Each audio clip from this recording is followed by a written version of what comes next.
Bismillahirrahmanirrahim. Assalamualaikum warahmatullahi wabarakatuh. Bismillah, alhamdulillah, wassalatu wassalamu ala habibillah Sayyidina Muhammad ibn Abdillah wa ala alihi wa sahbihi wa mawala. Subhanaka la ilma lana illa ma 'allamtana innaka antal alimul hakim. ولا حول ولا قوة إلا بالله العلي العظيم. اللهم رب اشرح لنا صدورنا ويسر لنا أمورنا واحلل عقدة من ألسنتنا يفقه أقوالنا. اللهم فكهنا في الدين وعلمنا التأويل برحمتك يا رب العالمين والحمد لله رب العالمين. Ahlan-ahlan kepada sahabat-sahabat yang berada di ruangan Facebook dan juga TikTok. Ahlan-ahlan Nasir Saad, Faizal, Fida dan Saadiah Ayub, Cik Na di ruangan TikTok. Dengan Facebook ahlan-ahlan Wajina Sikun, Alhamdi Hussein dan juga semua sahabat-sahabat yang lain. Dalam tempoh lebih kurang 30 minit pada sesi yang kedua hari ini, kita nak membicarakan berkenaan tentang hadis-hadis yang telah dikongsikan, yang telah diriwayatkan oleh Imam Tirmizi, Abu Isa Muhammad bin Isa bin Saurah At-Tirmizi di dalam kitab Sunan beliau. Jadi kita hari ini akan baca setengah jam, rehat, baca setengah jam, rehat. Mudah-mudahan pada waktu itu adanya kebaikan dan manfaat. Lalu kita masih lagi berada berkenaan tentang kelebihan suratul Baqarah dan ayatul kursi. Tadi saya ada tertinggal satu riwayat 2885, yang mana riwayat ini kita lihat dulu sanad dan kemudian sabdaan Nabi. Maka wabihi ilaihi qala hadatsana Mahmud bin Ghailan qala hadatsana Husain al-Ju'fi an Zaidah an Hakim bin Jubair an Abi Salih an Abi Hurairah, daripada Abu Hurairah radhiyallahu taala anhu. Daripada Abu Hurairah radhiyallahu anhu, sesungguh beliau berkata, Nabi sallallahu alaihi wasallam bersabda, likulli syai'in sanam. Setiap sesuatu, sabda Nabi, adanya sanam. Sanam terjemahan asalnya adalah bonggol unta. Tetapi yang dimaksudkan di sini adalah kemuliaan dan ketinggian. Sebab itu kita boleh lihat kepada sinhara ay rif'ah wa ulu ustu'ira min sanamil jamal. Seperti mana bahagian unta yang tinggi adalah bonggol dia, maka bila orang Arab sebut bonggol unta kepada sesuatu, maka yang dimaksudkan adalah kemuliaan. Maka sabda Nabi, sesungguhnya setiap sesuatu ada kemuliaan, dan sesungguhnya kemuliaan Al-Quran, suratul Baqarah adalah surah Al-Baqarah. Sabda Nabi lagi, wafiha, dan di dalam suratul Baqarah terdapat satu ayat, hiya sayyidatu ayil Quran, yang merupakan penghulu kepada ayat Al-Quran. Apakah ayat tersebut? Ayatul Kursi. Sabda Nabi, itulah ayatul Kursi. Ayatul Kursi Nabi gelar sebagai penghulu ayat-ayat Al-Quran. Hadis ini adalah hadis yang gharib, la na'rifu illa min hadis Hakim bin Jubair wa qad takallama fihi Syu'bah wa dha'afa. Kemudian kita nak terus pergi kepada riwayat 2887, yang mana dalam riwayat ini kita biasa dengar hadis ini berkenaan tentang ada satu jin ataupun pada waktu itu syaitan yang kerap mencuri daripada harta zakat yang Nabi telah suruh Abu Ayyub Al-Ansari untuk jaga dan simpan. Dan 3 kali dia ambil. Maka pada kali ketiga bila ditangkap dan Abu Ayyub Al-Ansari tak nak lepaskan, maka jin ini ataupun syaitan ini pada waktu itu berkata, kalaulah kamu baca ayatul kursi, maka kamu tidak akan didekati oleh jin yang jahat maupun syaitan. Dan Nabi SAW membenarkan kata-kata tersebut. Maka ini adalah antara kelebihan ayatul kursi. Kisah ni kita dah pernah baca beberapa kali dan kita pun biasa dengar kisah dan peristiwa ini. Riwayat 2887 daripada hadis Sunan Tirmizi.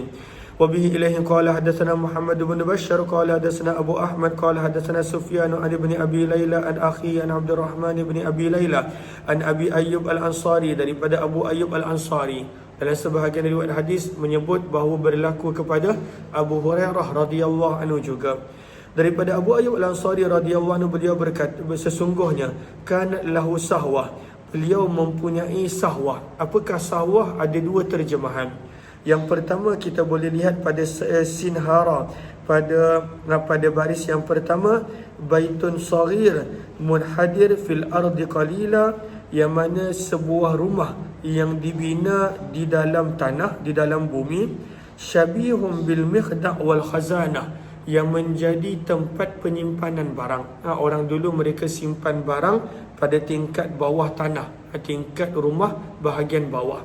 Maka terjemahan pertama sahwah adalah bilik penyimpanan barang ataupun bilik penyimpanan makanan. Dan terjemahan yang kedua, wakila syabihatun birraf, ianya diterjemahkan sebagai rak, sebagai rak almari ataupun rak menyimpan sesuatu. Maka sahwah ada dua terjemah, sama ada bilik penyimpanan barang ataupun rak almari. Yang mana pada rak dan bilik tersebut fiha tamrun, kata Abu Ayyub, disimpan kurma. Fakanat taji'ul ghul, maka telah datang akan al-ghul. Apakah maksud al-ghul? Jin, jin ataupun syaitan. Fata'khudhu minhu, dan makhluk ini kerap mencuri daripada kurma yang telah disimpan. Maka Abu Ayyub telah mengadu kepada Nabi SAW. Maka baginda bersabda, idhab, pergilah, idza ra'aitaha, apabila kamu nampak dia, maka ucapkanlah bismillahi ajibi Rasulullah, dengan nama Allah hendaklah kamu menyahut panggilan Rasulullah dan kamu akan boleh tangkap dia. Nabi ajak Abu Ayyub. Qala, berkata Abu Ayyub, fa akhadhaha, maka Abu Ayyub telah berjaya menangkap jin ini. Fa halafat, maka jin ini telah bersumpah yang dia tak akan mencuri lagi. Dia bersumpah dia tak akan ganggu lagi Abu Ayyub Al-Ansari. Fa arsalaha, maka Abu Ayyub Al-Ansari telah melepaskannya. Maka Abu Ayyub telah datang berjumpa dengan Nabi, ceritakan kepada Nabi. Maka Nabi bertanya, ma fa'ala asiruka, apa yang telah dilakukan oleh tahanan kamu, apa yang kamu buat dengan dia? Maka berkata Abu Ayyub, halafat alla ta'uda, jin tersebut bersumpah yang dia tidak akan datang lagi. Maka Nabi bersabda, kadzabat, bohong, wa hiya muawidatun lil kadzib, kerana jin tersebut telah terbiasa, menjadi kebiasaannya untuk berbohong. Muawidah bermaksud adalah mu'tadah ataupun muazibah. Jin tersebut terbiasa berbohong. Sebab itu kalaulah kita pada waktu itu mendengar kata-kata daripada jin, maka jangan percaya pada waktu itu kesemuanya. Jangan percaya kesemuanya. Sebab jin yang jahat, terutamanya ada je jin yang baik, jin yang Islam, pada waktu itu mereka dah terbiasa berbohong dan berdusta. Qala, maka berkata Abu Ayyub, fa akhadhaha, maka Abu Ayyub berjaya tangkap jin ini buat kali kedua. Fa halafat, sekali lagi dia bersumpah yang dia tak akan mengulangi. Fa arsalaha, Abu Ayyub lepaskan dia untuk kali kedua. Maka Abu Ayyub berjumpa dengan Nabi, dan Nabi bertanya, ma fa'ala asiruka, apa yang telah dilakukan oleh tahanan kamu? Abu Ayyub menjawab, halafat alla ta'uda, wahai Rasulullah, jin tadi bersumpah yang dia tak akan mengulangi lagi perbuatan dia. Sekali lagi Nabi tegur, Nabi bersabda, kadzabat, dia bercakap bohong dan dia sudah terbiasa bercakap bohong.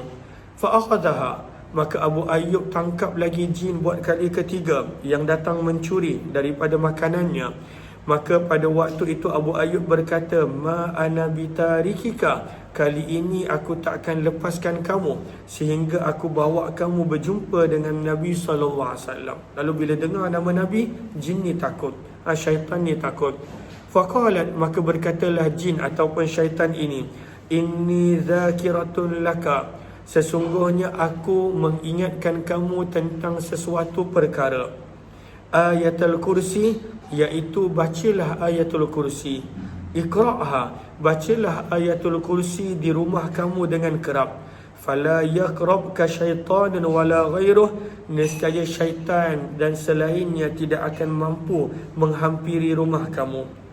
Maka keesokan harinya Abu Ayyub datang berjumpa dengan Nabi. Nabi bertanya lagi, ma fa'ala asiruka, apa yang telah dibuat oleh tahanan kamu? Maka Abu Ayyub menjawab dengan kisah yang beliau ceritakan kepada Nabi.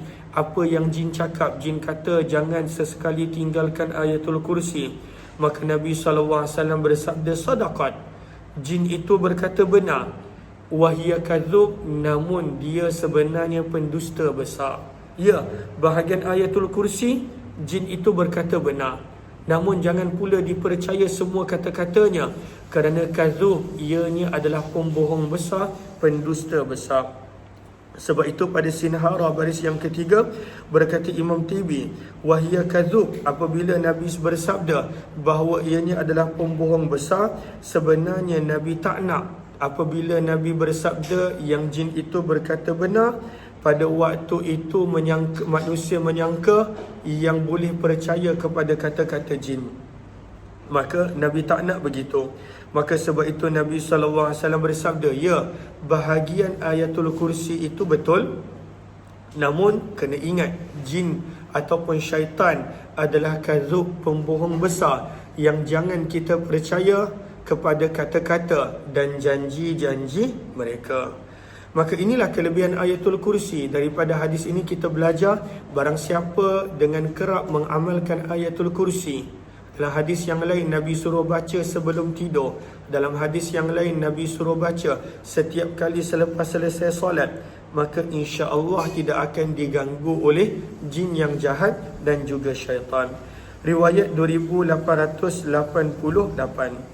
Maka pada hadis ini menceritakan tentang kelebihan suratul Baqarah, yang mana kadang-kala Nabi akan melantik menjadi ketua orang yang menghafal suratul Baqarah.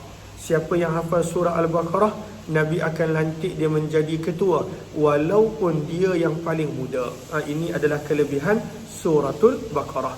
Riwayat 2888. Jika ada sahabat-sahabat yang inginkan terjemahan hadis, boleh ambil daripada Telegram kuliah Ummah Aziz. Wabi ilaihi qala hadatsana Hasan bin al-Khallal qala hadatsana Abu Usama qala hadatsana Abdul Hamid bin Ja'far an Sa'id al-Makburi an Ata'in maula Abi Ahmad an Abi Hurairah. Daripada Abu Hurairah radhiyallahu anhu, beliau berkata, Nabi SAW telah mengutuskan satu ekspedisi, fa'athan, satu ekspedisi, satu kumpulan para sahabat. Wahum zu'adad, dalam keadaan jumlah mereka ramai. Zu'adad ay adaduhum kathir, jumlah mereka ramai. Fastaqra'ahum, maka Nabi telah meminta mereka membaca Quran. Untuk Nabi lantik ketua, maka Nabi kata dengan sahabat ni, baca apa yang kamu hafal daripada Quran. Maka dia pun baca. Nabi tanya sahabat yang lain, baca apa yang kamu hafal daripada Al-Quran. Fastaqra'a, maka Nabi telah meminta membaca Quran setiap seorang lelaki daripada kalangan mereka, iaitu yakni ma ma'ahu minal Quran. Nabi minta mereka baca apa yang mereka hafal daripada Quran. Fa'ata ala rajul, maka Nabi telah datang kepada seorang sahabat, min ahdathihim sinna, daripada kalangan yang paling muda usia. Ahdathas, paling muda, sinnan, usia. Maka pada waktu itu Nabi bertanya, ma ma'aka ya fulan, apakah yang ada daripada hafalan Quran kamu wahai fulan? Maka sahabat itu menjawab, ma'i kaza wa kaza, aku telah hafal surah itu dan ini, wa suratul Baqarah, dan aku hafal surah Baqarah wahai Nabi. Maka Nabi bertanya balik, ama'aka suratul Baqarah, adakah kamu hafal surah Baqarah? Maka sahabat ini menjawab, ya wahai Rasulullah. Maka terus Nabi bersabda, izhab, pergilah, fa anta amiruhum, maka kamu adalah ketua mereka. Maka zaman tersebut siapa yang hafal surah Al-Baqarah, maka dia menjadi ketua, dia menjadi pemimpin. Zaman kita kriteria jadi pemimpin lain, pandai cakap ataupun pandai bagi hadiah, pandai pada waktu itu dia punya kepolitikan dia, maka itu kita dah nampak jadi ketua. Tapi zaman Nabi akan lantik siapa yang banyak menghafal Al-Quran, terutamanya surah Al-Baqarah, itulah yang Nabi lantik menjadi ketua. Maka telah berkata seorang lelaki daripada kalangan pemimpin mereka, yang merupakan pemimpin, dia berkata, wallahi, demi Allah, tidaklah menghalang aku daripada mempelajari surah Al-Baqarah illa kecuali khasyata, aku takut dan khawatir aku tidak mampu untuk menjaga dan membacanya. Allah akuma ada dua makna, sama ada menjaga ataupun Allah akuma seperti yang ada pada sinhara baris yang kedua daripada bawah, membacanya pada solat malam. Lalu kalaulah tidak kerana aku takut tak mampu menjaga ataupun membaca surah Al-Baqarah pada solat malam, nescaya aku pun dah hafal wahai Rasulullah. Maka Nabi SAW bersabda, ta'allamul Quran, belajarlah kamu akan Al-Quran, waqra'uh, dan bacalah kamu akan Al-Quran, kerana sesungguhnya perumpamaan Al-Quran bagi orang yang mempelajari dan membaca, waqama bihi, dan menjaganya, ataupun waqama bihi maksud yang kedua, membacanya pada waktu malam, pada solat malam, adalah seperti uncang kulit mahsyuin yang penuh berisi miskan, bauan kasturi, yafuhu rihuh, yang mana semerbak baunya pada setiap tempat. Apa yang Nabi nak sampaikan, seseorang yang hafal Al-Quran, baca Al-Quran, maka manfaat dan kebaikan bukan sekadar dia dapat, seperti mana bau kasturi semua orang boleh bau, begitulah juga orang yang hafal dan membaca Al-Quran, kelebihan dia semua orang akan dapat. Kemudian sabda Nabi SAW lagi, wa mathalu man ta'allamah, dan perumpamaan orang yang mempelajari Al-Quran namun tidur dan dia tak baca Al-Quran, dalam keadaan Al-Quran berada di dalam dadanya, kamathali jirabin, adalah seperti uncang kulit, uqiyah, yang telah ditutup dan diikat, ala miskin, pada bekas kasturi. Maksudnya orang tak dapat manfaat. Dia ada Al-Quran, dia tak baca, orang tak dapat manfaat, dia pun tak dapat manfaat. Apa faedahnya kasturi yang tak digunakan? Tak berbau wangi, orang pun tak gembira bila tak bau, badan dia berbau busuk. Walaupun pada waktu itu kasturi ada dalam bekas tadi, tapi tidak mendatangkan manfaat. Samalah juga Al-Quran yang tidak dibaca, yang tidak diamalkan, yang tidak dibaca, maka tidak akan mendatangkan manfaat kepada sesiapa. Kata Imam Tirmizi, hadis ini adalah hadis yang hasan, dan sungguh telah diriwayatkan hadis ini daripada Sa'id Al-Makburi, daripada Atha' Maula Abi Ahmad, daripada Nabi secara mursal, riwayat yang lebih kurang sama. Wa bi ilaihi qala hadatsana bi dzalika Qutaibah qala hadatsana Laits bin Sa'din an Sa'id Al-Makburi an Atha' Maula Abi Ahmad an Nabi sallallahu alaihi wasallam mursalan nahwahu bi makna, riwayat yang lebih kurang sama. Dan tidak disebutkan dalam riwayat tersebut daripada Abu Hurairah, dan di dalam bab ini ada juga riwayat yang lebih kurang sama daripada Ubay bin Ka'ab radhiyallahu ta'ala anhu. Bab yang seterusnya, Imam Tirmizi secara khusus membawa hadis-hadis berkenaan ayat-ayat penghujung surah Al-Baqarah, yang mana kita tahu ayat-ayat penghujung surah Al-Baqarah adalah sangat-sangat dahsyat kelebihan dia, sangat-sangat luar biasa kelebihan dia. Sebab itu Nabi suruh baca pada waktu pagi dan petang. Nabi suruh baca sebelum daripada tidur, dua ayat yang terakhir daripada suratul Baqarah.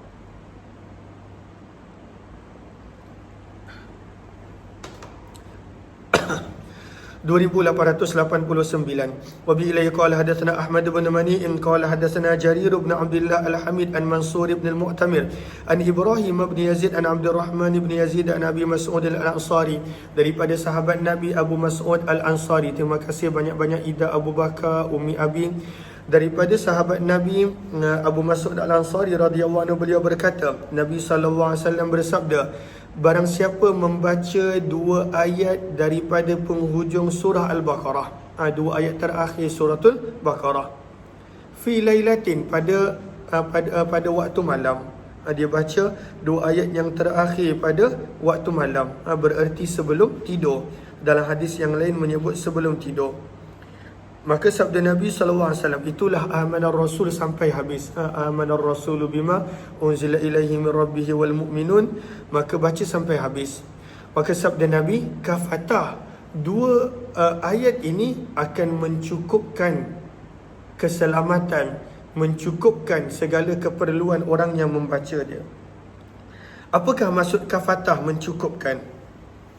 Maka lihat kepada sinhara baris yang ketiga, baris yang pertama. Maksud yang pertama, mencukupkan daripada segala kejahatan manusia dan jin. Maka tak ada kejahatan yang boleh sampai kepada dia kalaulah dia istiqamah amalkan dua ayat yang terakhir suratul Baqarah pada waktu malam. Makna yang kedua mencukupkan adalah, maka mencukupkan untuknya kalaulah dia tertidur dan tak bangun solat malam, maka dia dah dapat pahala. Bukanlah bererti kalau dia bangun dia tak payah solat. Kalau dia ada tertidur tak bangun, maka kedua ayat ini mencukupkan pahala bagi orang tersebut. Riwayat 2890.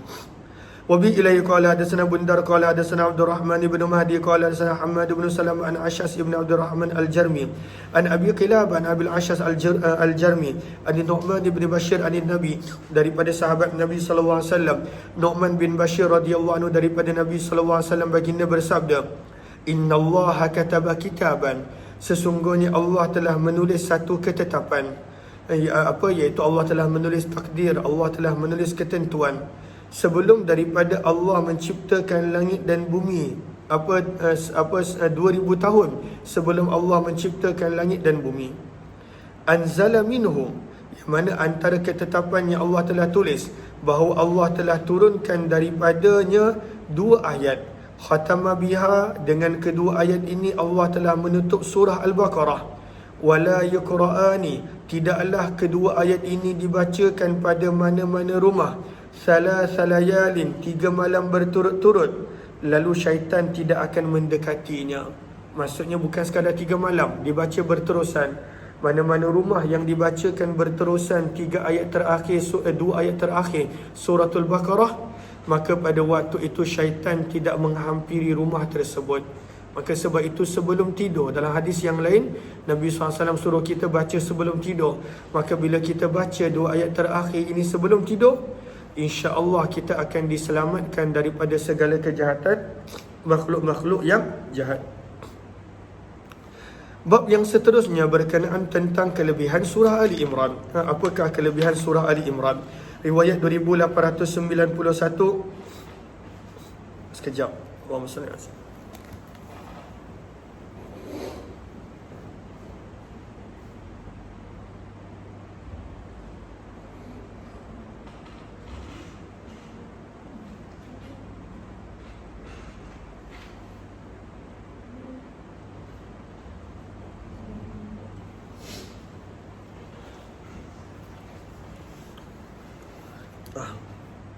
Minta maaf, rasa semua tak baik lagi. So, semua sihat ke? Masya-Allah, pelajar nampak sihat. Yang di ruangan Facebook dan TikTok pun mudah-mudahan sentiasa sihat. Tapi musim demam, Masya-Allah, musim demam, musim semak, musim batuk-batuk. Riwayat 2891, Imam Tirmizi mula mengumpulkan hadis-hadis berkenaan tentang kelebihan surah Ali Imran, surah yang ketiga. Surah Al-Fatihah kita dah baca, kelebihan surah Al-Baqarah dan Ayatul Kursi kita telah kongsikan. Maka Imam Tirmizi membawakan hadis-hadis berkenaan tentang kelebihan surah Ali Imran. Riwayat 2891, Wabi ilaihi qala hadatsana Muhammad bin Ismail qala hadatsana Hisham bin Ismail Abu Abdul Malik Al-Attar qala hadatsana Muhammad bin Shu'aib qala hadatsana Ibrahim bin Sulaiman an Al-Walid bin Abdurrahman annahu haddatsahum an Jubair bin Nufair an Nawas bin Sam'an, daripada sahabat Nabi Nawas bin Sam'an radhiyallahu anhu daripada Nabi sallallahu alaihi wasallam baginda bersabda, ya'til Quran, akan datang Al-Quran, maksudnya pahala Al-Quran akan datang, wa ahluhu, bersama dengan pembaca-pembaca dan orang yang mengamalkannya, alladzina ya'maluna bih, orang yang mengamalkan Al-Quran di dunia, taqdumuhu, dan akan mendahului akan seluruh surah-surah yang lain ketika mana di hadapan Allah pada hari kiamat, surah Al-Baqarah dan surah Ali Imran. Maka ketika mana di hadapan Allah mendahului surah yang lain untuk memberi syafaat kepada orang yang mengamal dan membacakannya, yang akan mendahului adalah surah Al-Baqarah dan surah Ali Imran sabda Nabi, menunjukkan kelebihan surah Ali Imran berbanding surah-surah yang lain. Qala Nawas, berkata sahabat Nabi Nawas bin Sam'an radhiyallahu anhu, wa daraba lahuma, Nabi telah menerangkan untuk kedua surah ini salasah amsal, 3 perumpamaan. Kata Nawas, Nabi ada bagi 3 perumpamaan berkenaan surah Al-Baqarah dan surah Ali Imran. Ma nasituhunna ba'du, kata Nawas, aku takkan lupa ketiga-tiga perumpamaan yang Nabi berikan. Sabda Nabi SAW, ta'tiyan, kedua-dua surah ini pada hari kiamat akan datang, ataupun sebahagian ulama menyebut ketika mana di dalam kubur kedua-dua surah ini akan datang. Ka'annahuma ghayayatan, seolah-olah mereka ini adalah umpama awan. Surah ini akan datang seperti awan. Wa bainahuma syarqun, dan antara kedua awan ini adanya cahaya. Maka Nabi beri perumpamaan kedua surah ini akan melindungi pembaca dan orang mengamalkannya seperti mana awan yang awan menaungi pada waktu itu manusia. Au ka'annahuma, perumpamaan yang kedua Nabi pernah bagi, kata Nawas, Nabi umpamakan surah Baqarah dan Ali Imran seperti awan saudawan yang gelap, yang hitam. Apakah maksud awan yang gelap dan hitam? Bermaksud awan itu sangat tebal. Itu perumpamaan yang kedua yang Nabi pernah bagi. Yang ketiga, perumpamaan yang Nabi pernah bagi tentang kedua surah yang melindungi pembaca. Sabda Nabi, kedua surah ini seperti zullatun, naungan, min tairin sawaf, daripada kumpulan burung yang membuka sayapnya. Dan apakah maksud ketiga-tiga perumpamaan yang Nabi bagi? Awan yang awan yang tebal, kumpulan burung yang membuka sayap. Maksudnya adalah Nabi terangkan di hujung, tujadilani an sahibihima, yang mana kedua surah ini akan terus menerus berhujah di hadapan Allah, mempertahankan orang yang membaca dan mengamalkannya. Lalu dia menjadi peguam kita. Al-Quran, terutama kedua surah ini, akan menjadi peguam kita. Macam kita, kalaulah kita dekat dunia ada barisan peguam yang mempertahankan kita, kita menjadi tenang dan percaya. Maka di hadapan Allah kita tak boleh berkata-kata.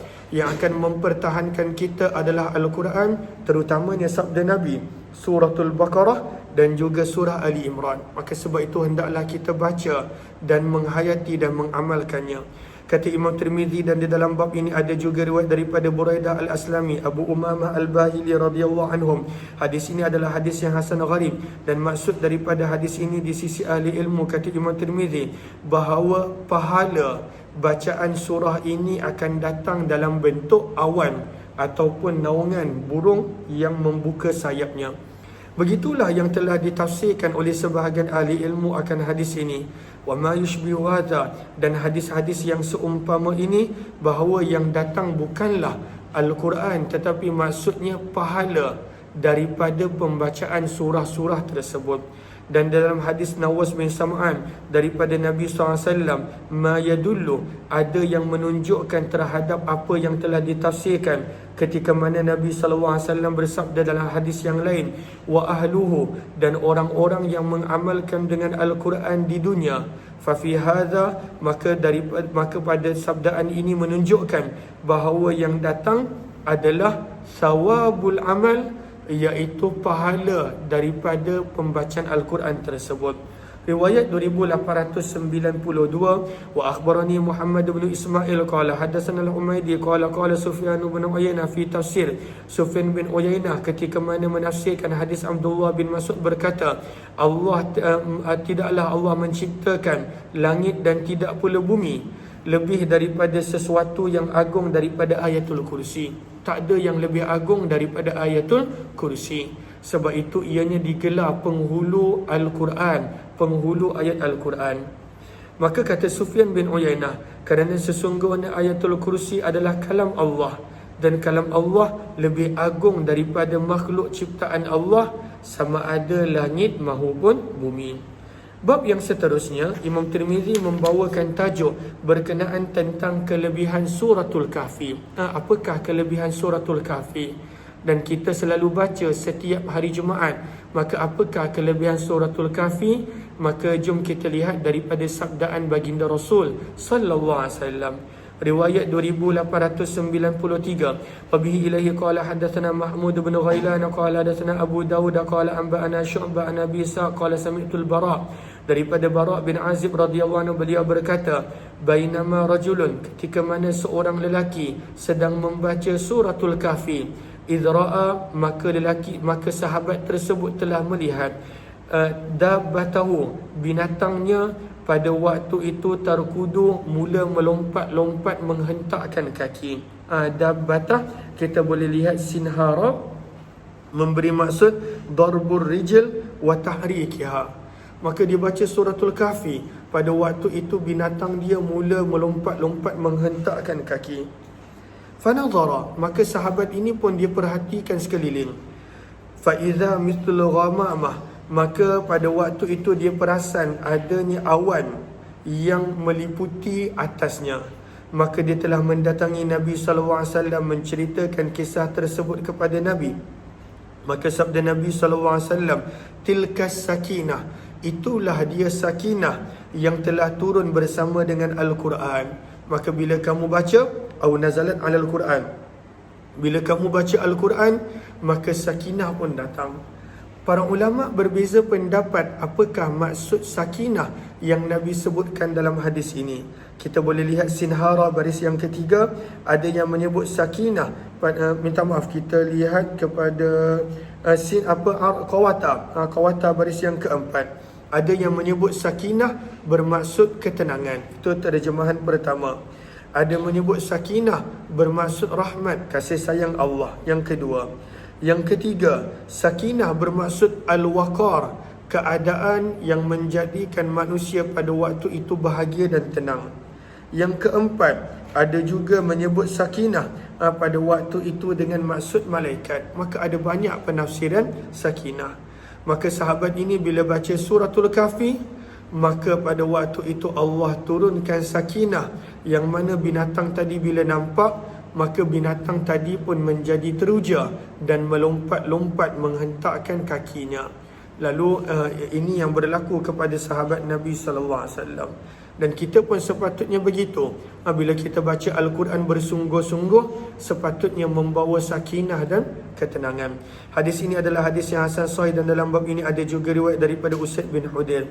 Riwayat 2894. Wabi ilaihi qala hadatsana Muhammad bin Bashar qala hadatsana Muhammad bin Ja'far qala hadatsana Syu'bah an Qatadah an Salim bin Abi al-Ja'ad an Ma'dan bin Abi Talha an Abi Darda. Daripada Abu Darda, daripada Nabi SAW, baginda bersabda, barang siapa membaca 3 ayat daripada permulaan suratul Kahfi. Ada riwayat menyebut 10 ayat awal, ada riwayat menyebut 10 ayat akhir. Riwayat Tirmizi menyebut 3 ayat. Barang siapa membaca 3 ayat daripada permulaan suratul Kahfi, usima, akan terpelihara daripada fitnah Dajjal.